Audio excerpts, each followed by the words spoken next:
اعوذ باللہ من الشیطان الرجیم بسم اللہ الرحمن الرحیم امن ھذا الذی بھلا وہ کون سا ہوا جند لکم تمہارا کافروں کا لشکر ہے، ینصرکم تمہاری مدد کرے گا، من دون الرحمن جو رحمان کے مقابلے میں تمہاری مدد کرے گا۔ اللہ تعالیٰ اس آیت میں فرما رہے ہیں بھلا وہ کون سا لشکر تمہارے پاس ہے جو رحمان کے مقابلے میں تمہاری مدد کرے گا۔ ان الکافرون الا فی غرور یہ کافر تو محض دھوکہ میں پڑے ہوئے ہیں۔ اللہ تعالیٰ فرما رہے ہیں کافر جو بڑھ بڑھ کر باتیں بناتے ہیں کہ اگر ہمیں جہنم کے عذاب سے دوچار ہونا بھی پڑا تو ہم دوزخ کے فرشتوں سے نمٹ لیں گے، یہ باتیں وہ محض اس لیے کرتے ہیں کہ نہ انہیں مر کر جی اٹھنے کا یقین ہے اور نہ جہنم کے عذاب کا۔ وہ بڑے سخت دھوکے میں مبتلا ہو چکے ہیں اور موت سے پہلے ان کو لگا ہوا یہ دھوکہ ان کے ذہن سے نکل نہیں سکتا۔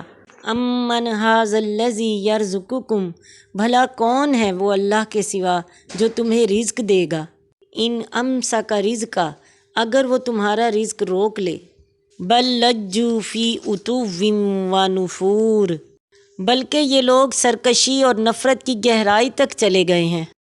رزق حاصل ہونے کا سب سے بڑا ذریعہ آسمان سے نازل ہونے والی بارش ہے۔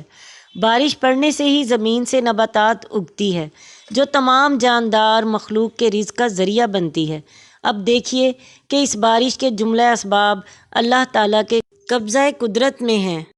اگر اللہ تعالیٰ طویل مدت تک بارش نہ برسائے تو اللہ کے علاوہ اور کون سی ہستی ہے جو بارش برسا سکے؟ اللہ کی قدرتوں کو سمجھنے کے لیے نشانیاں تو بہت ہیں، مگر ان کافروں نے اگر نہ ماننے پر اور سرکشی کی راہ اختیار کرنے پر ہی کمر باندھ رکھی ہو تو یہ ان باتوں سے کیسے عبرت حاصل کر سکتے ہیں؟ اللہ تعالیٰ نے جو آخری بات کی کہ یہ کافر ہٹ دھرمی پر ہیں، ضد پر ہیں، لج یعنی ضد سے جھگڑا کرنا، دشمنی میں عداوت کرنا، پانی کا گہرا حصہ جہاں پانی سب سے زیادہ گہرا ہو، گویا اس لفظ کا معنی ضد کی وجہ سے کسی بات پر اڑ جانا بھی ہے اور کسی برے کام میں دور دراز تک چلے جانا بھی ہے۔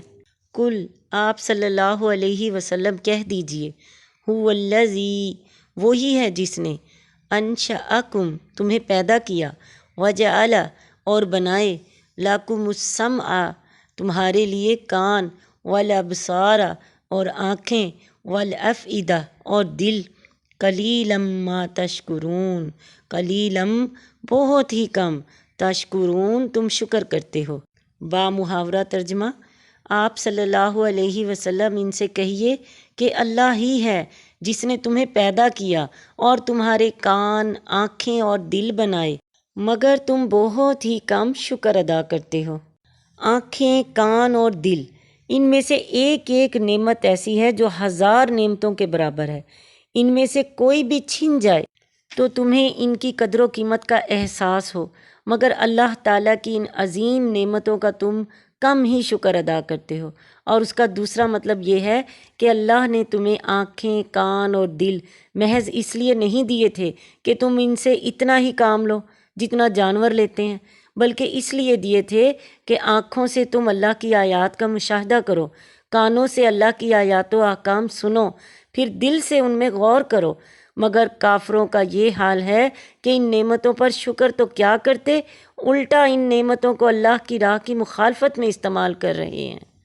کافروں کی یہ مخالفت دیکھتے ہوئے اللہ تعالیٰ اگلی آیت میں فرماتے ہیں قل هو الذی کہہ دیجئے آپ صلی اللہ علیہ وسلم کہہ دیجئے هو الذی وہی ہے جس نے، وہی اللہ ہے جس نے ذرأکم تمہیں پھیلایا فی الارض زمین میں، وإلیہ اور اسی کی طرف تحشرون تم اکٹھے کیے جاؤ گے۔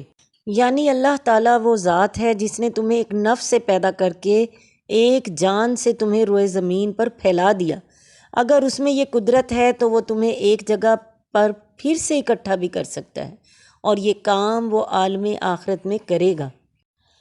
وَيَقُولُونَ اور وہ کہتے ہیں متیٰ کب پورا ہوگا، ھَذَا الْوَعْدُ یہ وعدہ، ان کنتم اگر ہو تم صادقین سچے۔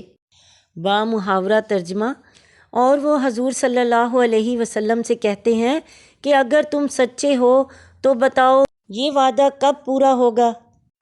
کافر جب بھی یہ بات پوچھتے ہیں از راہ تمسخر اور مذاق ہی پوچھتے تھے، اور اس سوال سے ان کا اصل مقصد اللہ کی کتاب، اللہ کے رسول اور قیامت سب کی تکذیب ہوتی تھی۔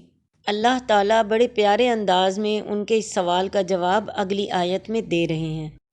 کل، آپ صلی اللہ علیہ وسلم کہہ دیجئے، انما العلم، بے شک اس کے سوا علم نہیں کسی کے پاس، عند اللہ، اللہ کے پاس اس کا علم ہے، انما، اور اس کے سوا کچھ نہیں، انا نذیر مبین، میں تو صرف ڈرانے والا ہوں۔ محاورہ ترجمہ، آپ صلی اللہ علیہ وسلم ان سے کہہ دیجئے کہ اس بات کا علم تو اللہ ہی کے پاس ہے، یعنی یہ مجھے معلوم نہیں کہ قیامت کب آئے گی، اور تمہیں اس کی کوئی معین تاریخ معلوم کرنے کی ضرورت بھی نہیں۔ ضرورت تو اس بات کی ہے کہ تم اپنے انجام سے ڈر جاؤ جو تمہیں قیامت کو پیش آنے والا ہے، اور تمہارے اطمینان کے لیے صرف اتنی ہی بات کافی ہے کہ قیامت کا آنا یقینی ہے، اور اس کی مثال ایسے ہی ہے جیسے موت کا آنا یقینی ہے، لیکن اس کا معین وقت کسی کو معلوم نہیں ہوتا۔ تاہم ہر شخص کو یہ فکر ضرور لاحق ہوتی ہے کہ میں مرنے سے بیشتر فلاں فلاں کام کر جاؤں۔ قیامت کی بھی یہی صورت ہے۔